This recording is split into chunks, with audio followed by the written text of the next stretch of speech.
Joy is one of those things that we just don't talk nearly enough about, especially when it comes to business. And we went into business because we were passionate about something that we were doing. For a lot of your listeners, I'm sure it's doing, design work and finding colors and matching patterns and doing all of those things that brought us a lot of passion and excitement.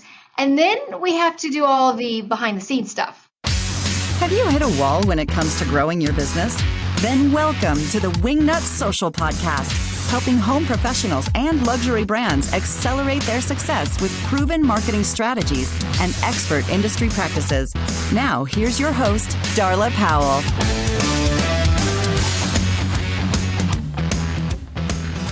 BuildLane is a platform that makes it super easy for designers to specify custom furniture. They are changing the game. The end result is an unleashing of your creativity. Whatever you can imagine can be built. And whether or not you're a novice at custom furniture design or an expert, BuildLane's team can make the process super easy. Head on over to buildlane.com. That's buildlane.com. Use code WINGNUT250 to get a $250 discount just for you. Buildlane.com. This podcast is also brought to you by guess who? Wingnut Social. We are a digital marketing agency for interior designers and adjacent verticals such as home pros, architects, landscapers, decorators, home stagers, home business coaches, you name it. Give us a call at 786-206-4331 or go look at our case studies from our happy interior design clients at wingnutsocial.com. That's wingnutsocial.com. Hey there, welcome to the Wingnut Social podcast. I'm your host, Darla Jethro Powell, the Grand High Poobah of Wingnut Social, a social media marketing agency for the interior design industry.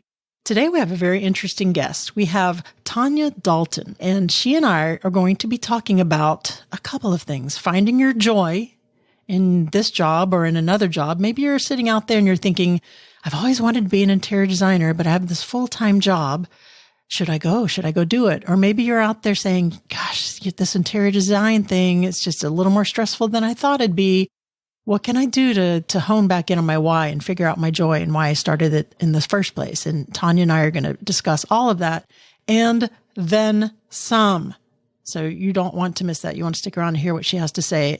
And in the extended interview at the Wingnut Premium episode, we dive a little bit deeper and she goes into some methodologies and steps that she recommends to figure out and to assess your methodologies for reaching your ideal monthly income targets, to see, what it is that you're doing right, setting those goals, reassessing, evaluating, and staying fluid in keeping your business alive and afloat, and most importantly, stay happy while doing it. If you're not a member of Wingnut Premium, go head on over to wingnutpremium.com. There is a 7-day free trial. You cannot beat that with a stick. It is worth the price of admission just for the first 6 episodes alone, which walk you through how to do your own social media strategy for your interior design business. It's an incredible value. It's $24.95 a month. And for that measly little sum, you get the extended deep dive bonus episodes every week. You get the elite Wingnut Premium Facebook group, which is members only. You get the monthly mastermind coaching session with myself and my team to discuss your business and your marketing goals. And you also get a monthly Instagram content planning calendar. 7-day free trial. Like I said, you can't beat that with a stick. Go to wingnutpremium.com. We look forward to seeing you there. Oh, and our mastermind, if you sign up early this morning, if you're listening to this in real time, our mastermind is today at 1 p.m. at the Wingnut Premium group. When you sign up, you'll get all the prompts to join that, and we'll invite you, and you can just start asking questions about marketing your interior design business. Okay, before I get into my interview with Tanya Dalton, y'all know what time it is. Time for mini news sesh. Yeah. Welcome back to the podcast. Emily Lisi, my digital marketing manager. What is your title, Emily? Technically digital content manager. Thank you so much. Thank you. Wingnut. And here we go. This is why my nickname is Wingnut. All right. So today's mini news, we're talking about my favorite social media app of all time, TikTok. And they are testing a stories feature. Do I hear that correctly? What's going on with that?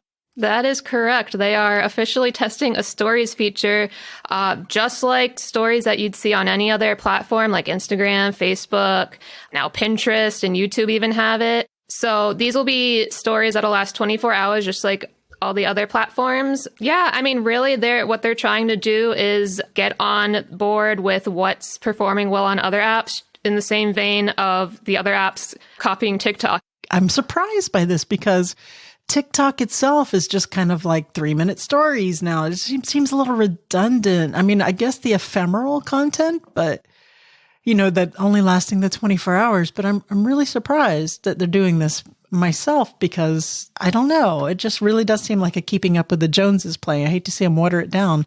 Did they say why, besides just wanting to copy every other platform that's doing all the same stuff? They're all just copying each other. I want originality. Yeah, they're just really testing to see how it performs on their own platform. We see platforms like Twitter who tested it out for a few months, and they recently just got rid of it completely because people weren't using it. They weren't interacting with stories. So really, it's all about testing. Those were the fleets. They were very fleeting. Yeah. Mm-hmm, See what I did there?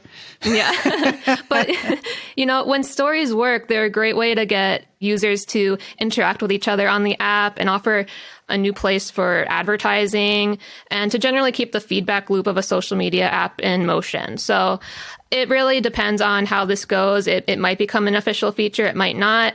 It's up to the users themselves and if they're using this feature.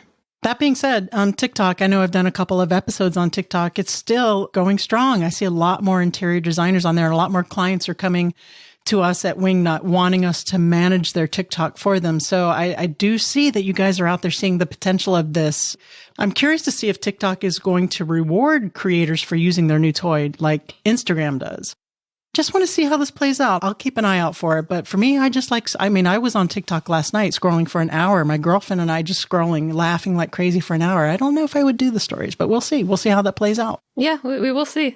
All right, Emily, thanks again for joining us on Mini News Sesh. We'll see you again next week. Yeah, thank you. See you again. Mini News Sesh. Yeah. Emily is seriously the best. The best hire I've ever made. Okay. Tanya Dalton is a best-selling author, speaker, and nationally recognized productivity expert. Tanya serves as a growth strategist for female leaders. Her highly anticipated second book, On Purpose, The Busy Woman's Guide to an Extraordinary Life of Meaning and Success, will be on sale wherever books are sold on October 12th, 2021. Wingnuts, help me in welcoming Tanya Dalton to the Wingnut Social podcast.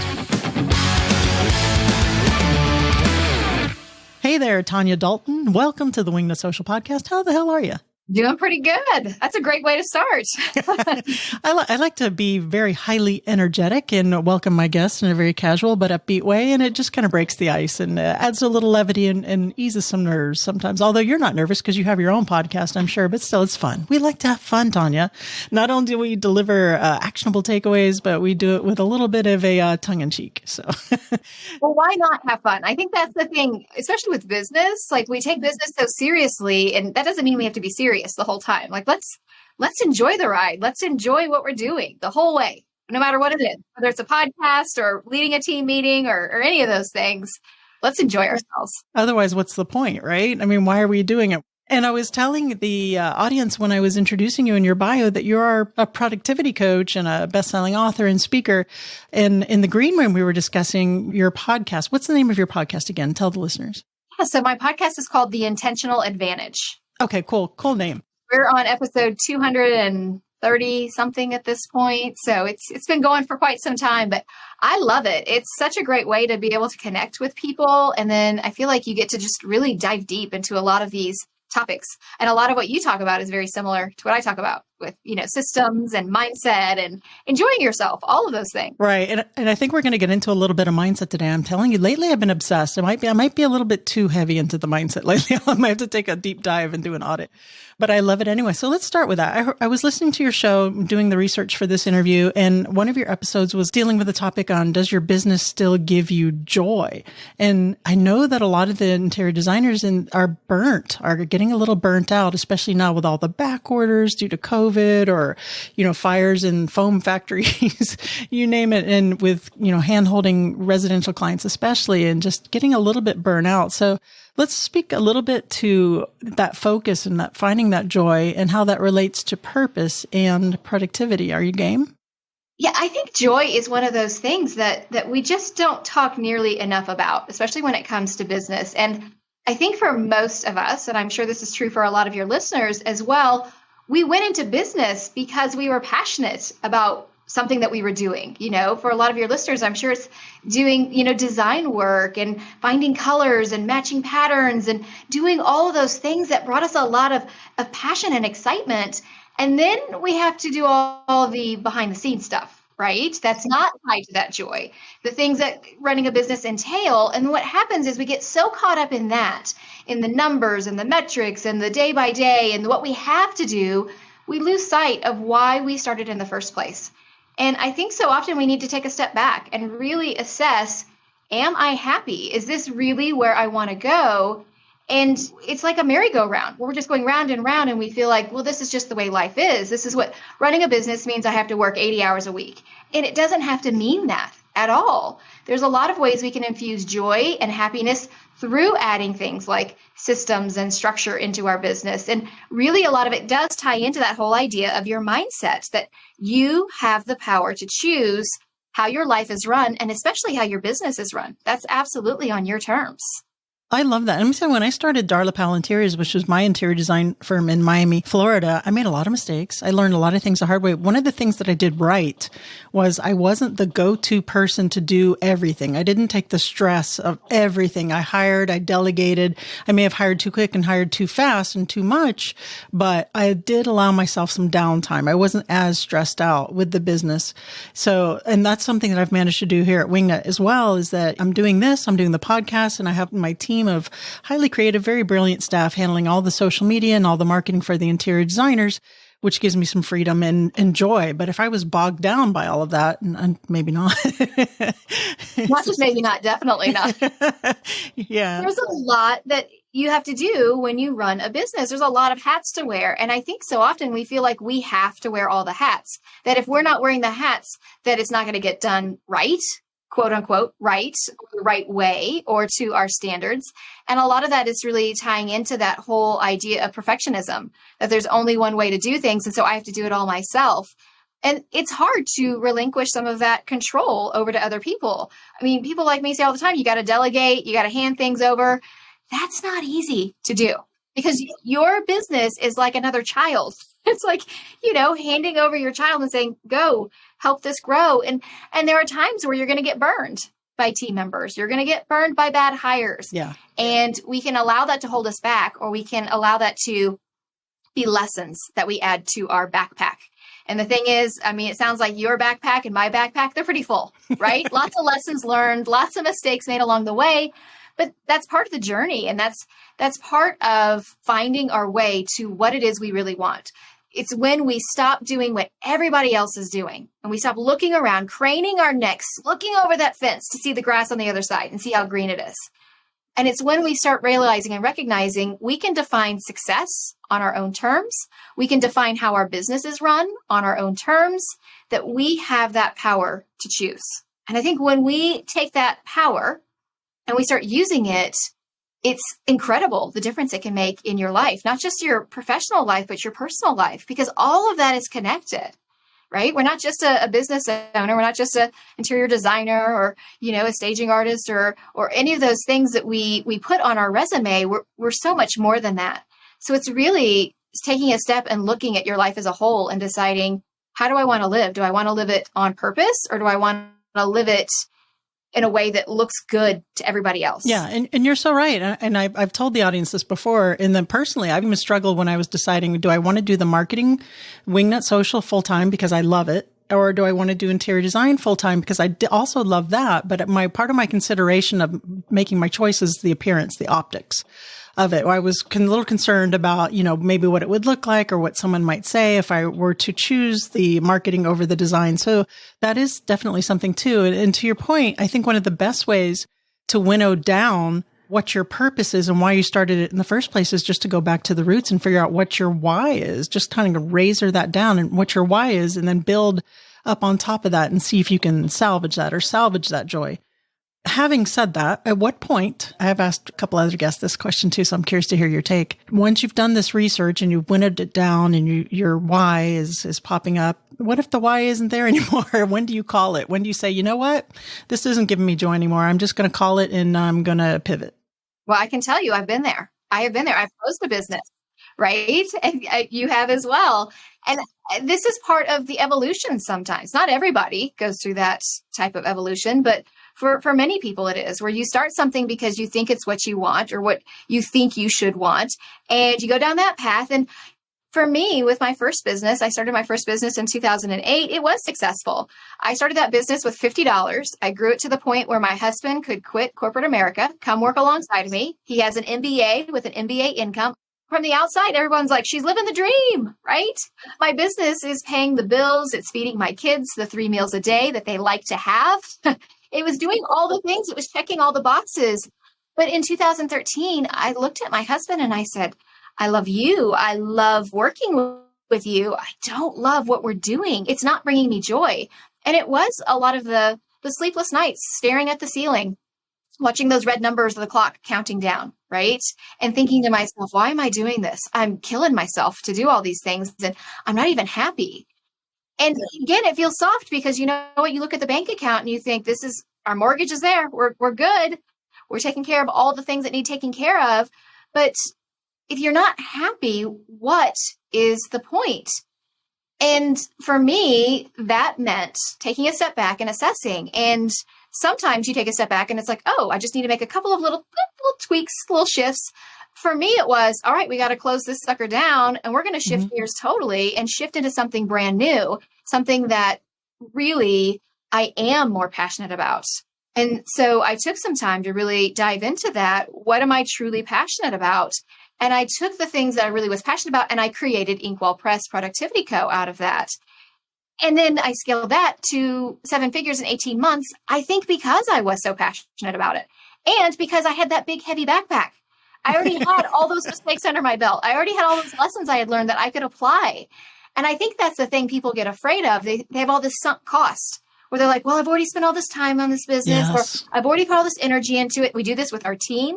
We do it with our business. We do it with, all kinds of things where we say, well, I've already put so much into it. I'm stuck.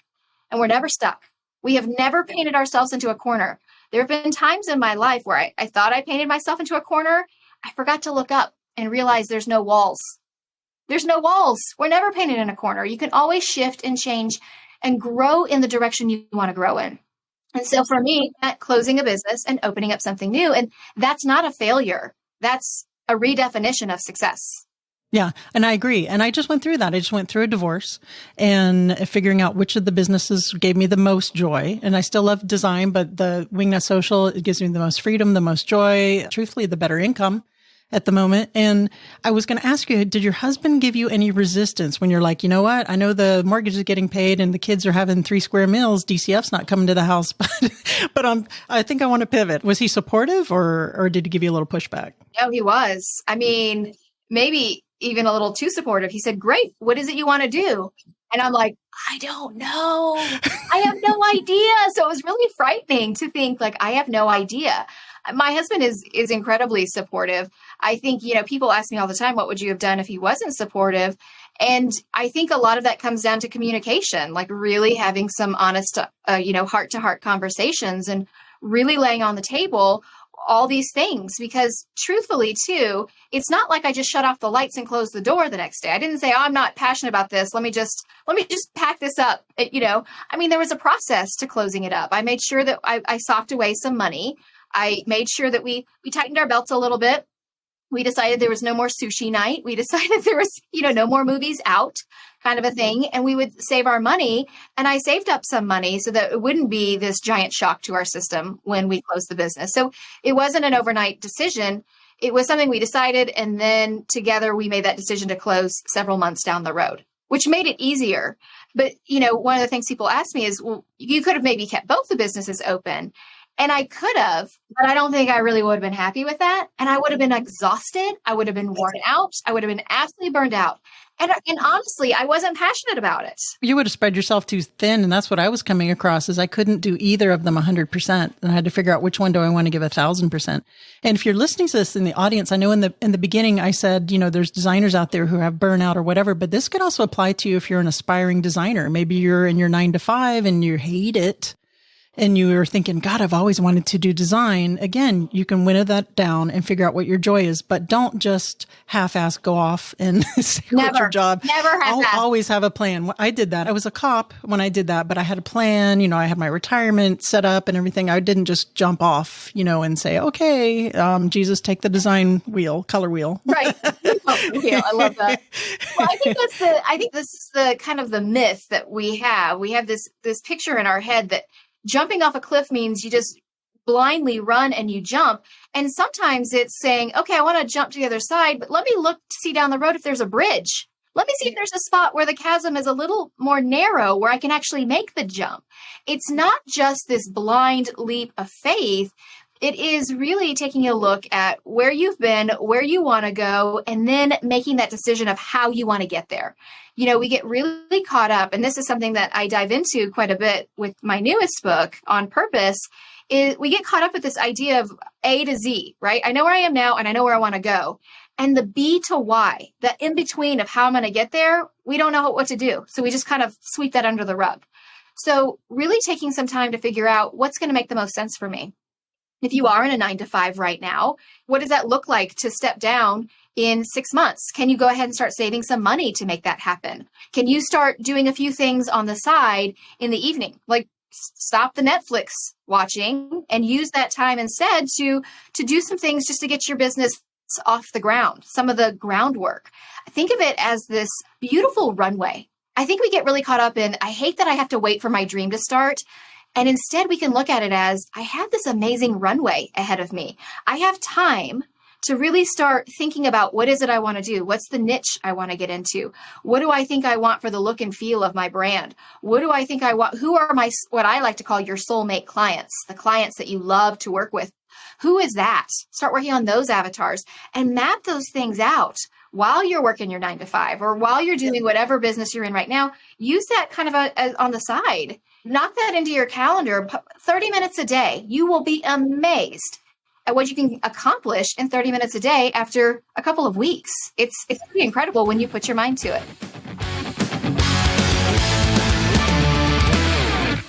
Hey, this is Darla from Wingnut Social. Wingnut Social is a marketing agency for the interior designers, and I know something about that because I am an interior designer. And when I was doing full-time design in Miami, Florida, my social media marketing made all the difference in bringing me leads and clients. And not only that, but broadening my awareness, my reach, my brand awareness, and keeping me top of mind for clients when they were ready to pull that trigger on my interior design services. And right now, I know you guys are super, super busy, but we all know that it's not going to last forever. So it's very important to keep top of mind and keep that pipeline stoked for when this super unprecedented busy design season decides to, go away, to do the opposite.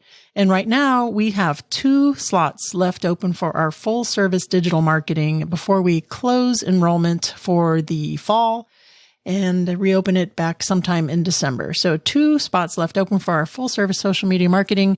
We are busy.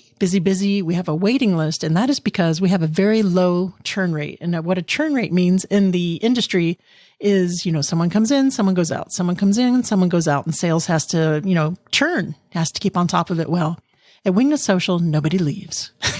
Nobody leaves, which is a testament to the job that we do for our clients. As a matter of fact, you can go to wingnutsocial.com, check out the case studies at the very top navigation, and you can see some of the results that we've managed to achieve for our clients while doing their digital marketing. Head on over to wingnutsocial.com or give us a call at 786-206-4331. We'll be happy to help you out. Have you visited our sponsor, buildlane.com? If you haven't, why haven't you?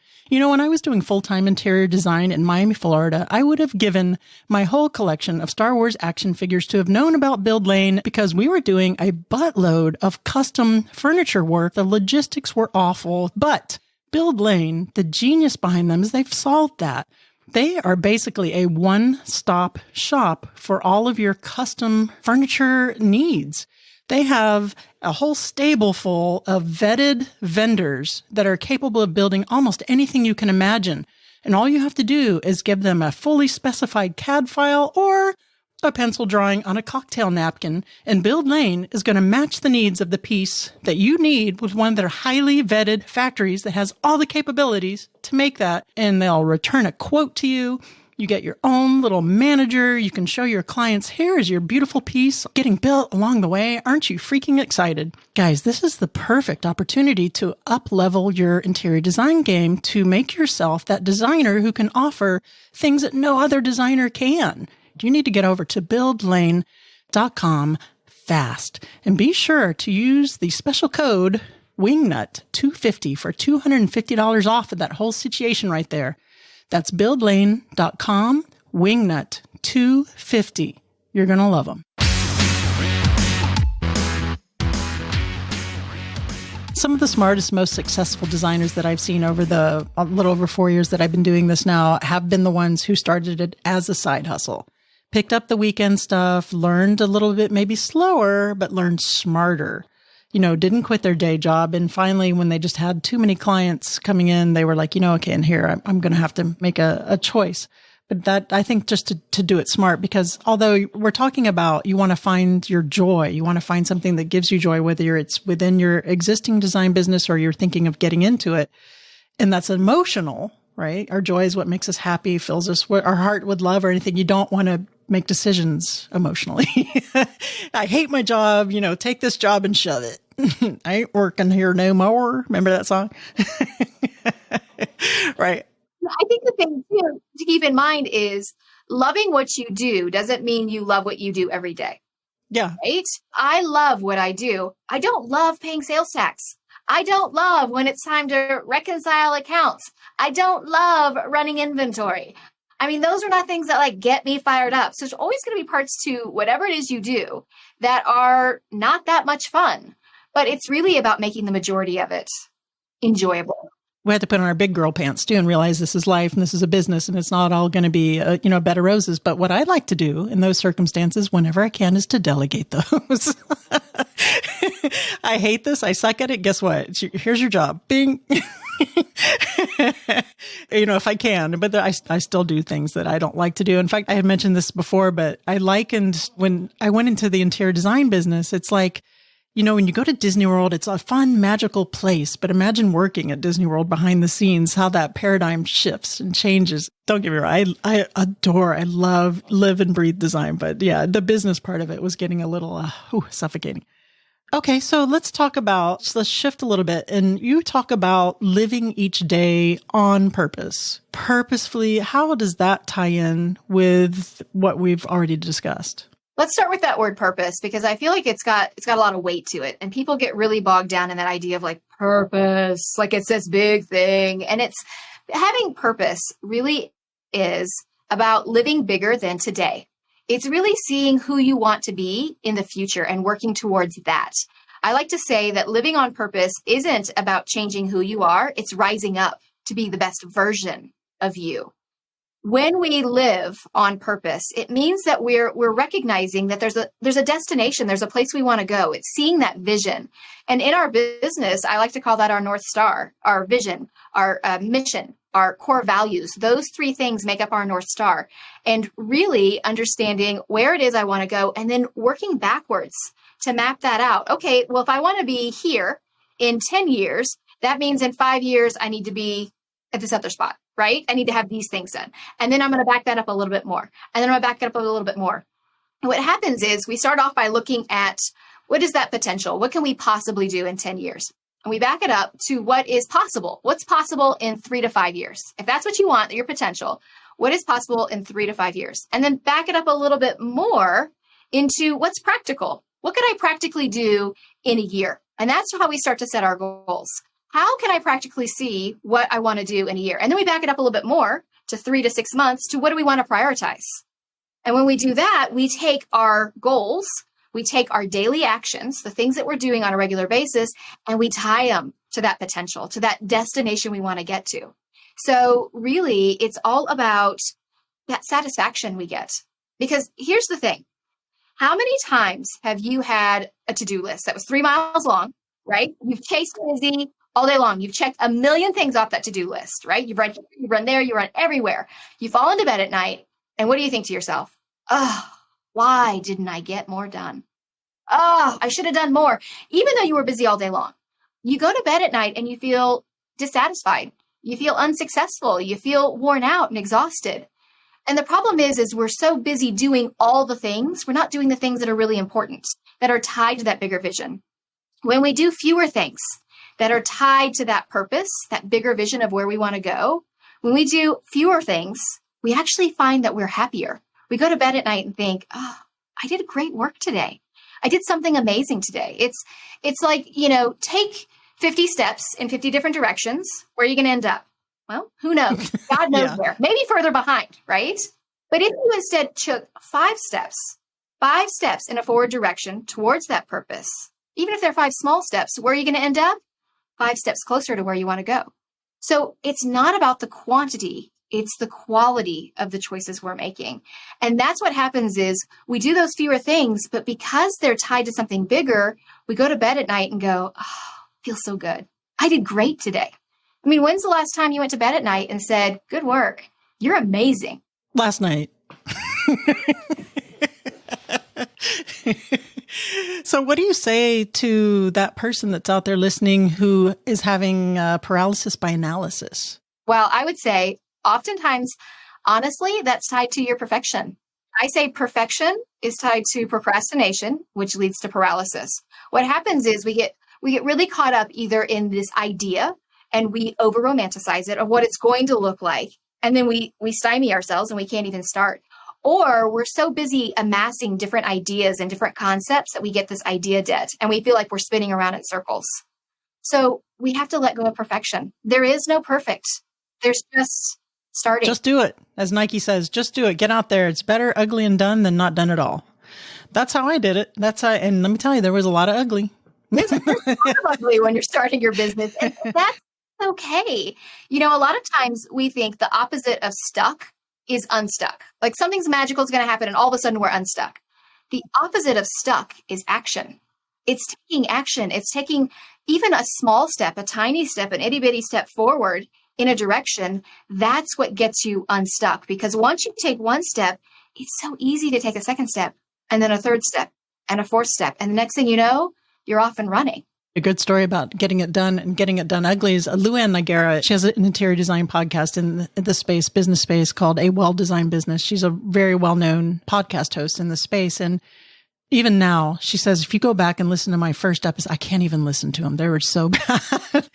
She's like, she cringes to listen to them. But guess what? She did it. She went out there and she did it. And now she has like the #1 interior design business podcast, I think, on the market. And she's a well sought after speaker, author, et cetera, et cetera.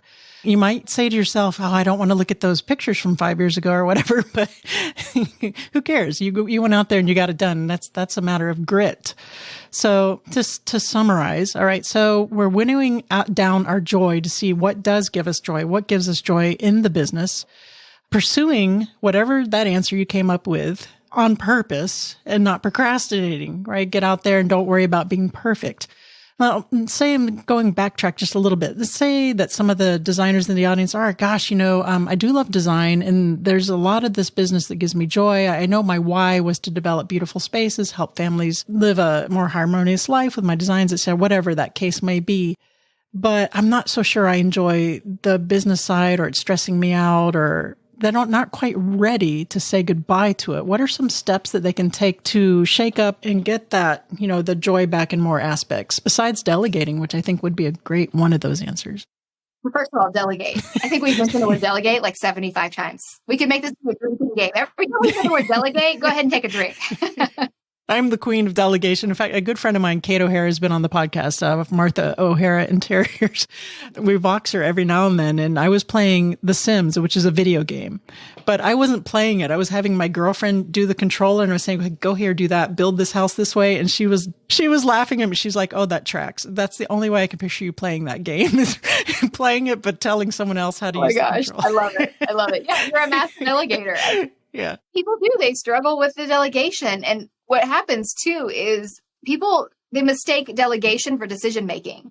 When you delegate, it doesn't mean that you're over every single decision, right? Because that's the thing is they'll say, well, I've delegated, but it just takes me more time, or it's really frustrating. And they don't see it as an investment, right? It's an investment in themselves. It's an investment in the team member that they're investing that time in so that eventually they can take it off and run with it on their own. So I would absolutely say to start by delegating. I would also start by taking a step back and really assessing.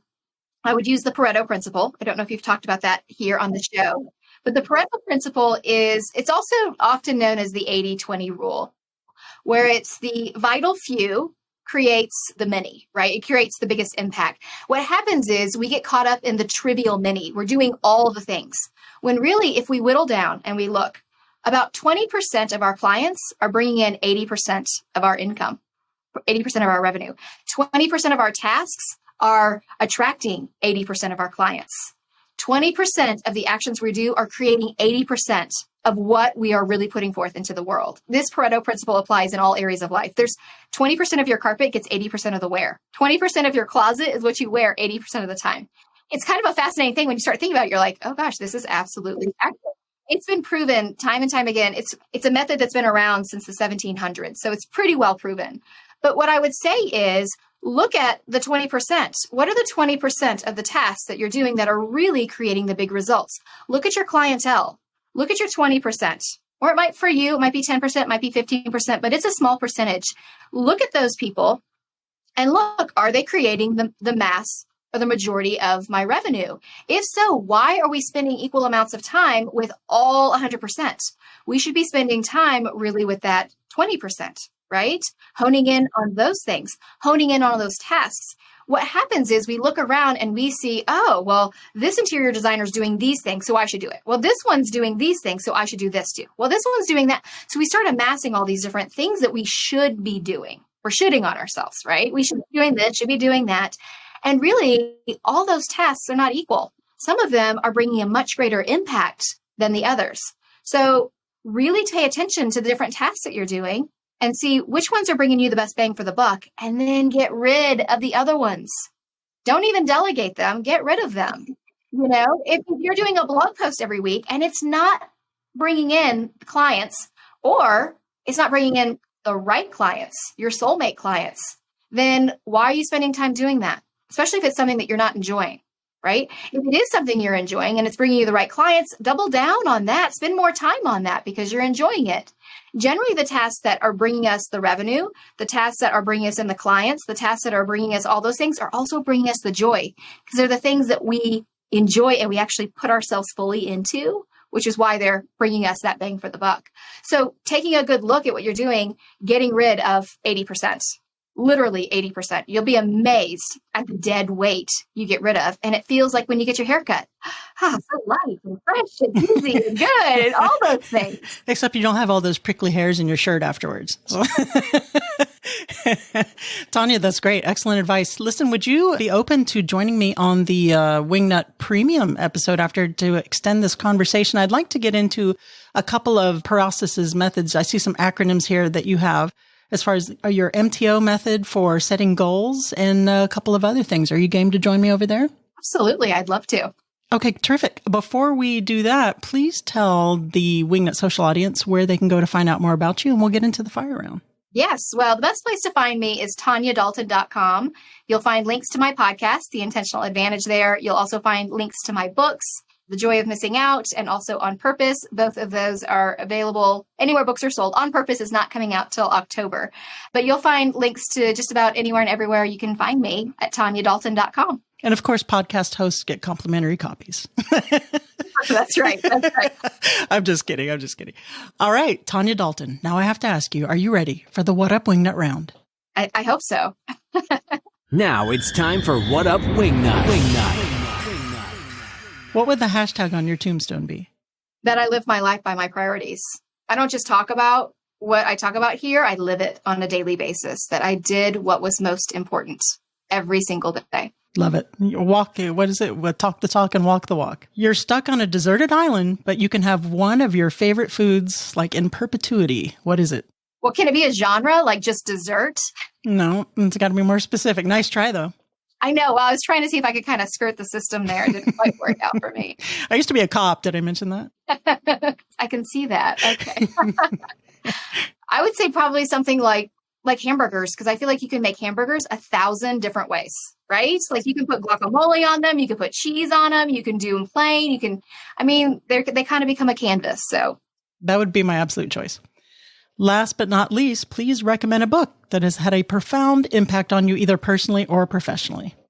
Yeah, so I would say Think and Grow Rich was probably one of the first books I read that really showed me that my mindset, the way that I think, really creates my reality. And it really started that shift for me in really understanding why it was important to spend time on my mindset and change the way that I look at myself and the way that I view the world. That's a classic. That's Think and Grow Rich by Napoleon Hill, right? Yes. All right. Awesome. Tanya, thank you so much for joining us on the show. I'm going to meet you over in the Wingnut Premium studio. Fabulous. Can't wait. Had you guys heard of that before? The Pareto principle, the 80-20? That is so true. I'm always going to my closet and picking out the same 5 t-shirts, the same 2 pairs of tennis shoes. I know. I'm a total dork with they're usually Star Wars t-shirts. I'm not going to lie. I probably should step up my fashion game here, but COVID has put on like an extra 30 pounds. So it's going to be t-shirts for a hot minute. And that's something that we did at Wingnut Social too, working with our coach, Michelle Williams over at Scarlet Thread Consulting, is we did pare down. We did a lot of that 80-20. We pared down some of the 20. I wouldn't say some of the 80, maybe like say 60, and reduced expenses. And it's so easy to just, add up software and for the expenses to pile up and to look into that. So that's something that we did do. And I'd never heard of the Pareto principle before. I thought that was very interesting. So Tanya and I do carry our conversation over in Wingnut Premium, and to dive a little bit deeper in some of her methodologies, again, you can hit that up at wingnutpremium.com. Get in there early enough and join us in the mastermind today. We'd love to meet you and say hi. We have a tremendous group over there, and every month it's a lot of learning, and it's just fun and a lot of perspectives and paradigms and people with questions that might bring up something you hadn't even thought of yet, that you had a question about but forgot about or didn't even really realize you had a question. It's a really great group. That's wingnutpremium.com. All right, that's it for today's show, Wingnut Premium listeners. I'll see you over in the Premium studio. Remember, get out there, get uncomfortable, and be great. You've reached the end of this episode of Wingnut Social, but that's only the first step into accelerating your business the Wingnut way. Head on over to wingnutsocial.com to see how we can help you take your business from social mediocre to social media master.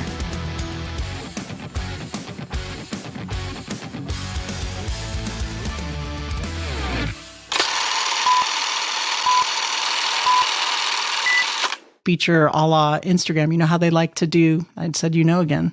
Now I'm hot flashing. I just started hot flashing in the middle of that. Oh my God, it's been so bad, Emily. Ugh. The extended bonus I ain't working here no more. Good boy, Mango.